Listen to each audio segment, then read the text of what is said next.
Nous avons mis au point des techniques qui nous ont permis de trouver la mer là où on ne la voyait pas. Techniques dites de géomorphologie, mais aussi de biologie marine. Il existe de ce qu'on appelle des lithophages, des petits coquillages qui, quand ils sont collés sur un quai, par exemple en pierre, ou des pieux, des quais en bois, nous indiquent où se trouve la surface. On recherche ce qu'on appelle des balanes.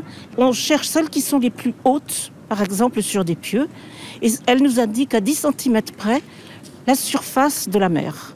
Un autre exemple, sur les plages, parce que ça, c'était le problème le plus difficile. Le géomorphologue est allé chercher des spécialistes, toujours de biologie marine, et qui nous ont expliqué qu'il y existait des petits crustacés, qu'on appelle des ostracodes, qu'on peut imaginer, si vous voulez, comme de microscopiques crevettes. Si ces ostracodes étaient mortes naturellement au fond de l'eau, les squelettes restent entiers.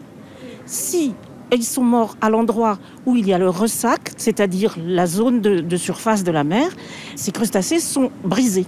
Donc, notre problème a été à chaque fois, pour chaque période, de déterminer la partie terrestre, le rivage et la partie qui était immergée. Nous avons compris aussi que pour trouver les fonds et la surface de la mer, il fallait fouiller des fonds marins profonds vers le terrestre, et non pas l'inverse.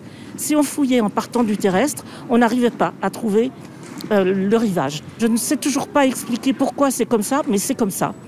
Et il y a eu là la mise au point de techniques géoarchéologiques spécifiques du milieu marin que nous avons mis au point ici et qui depuis sont devenues une technique classique qui est utilisée pour fouiller ce type de milieu mi-marin, mi-terrestre.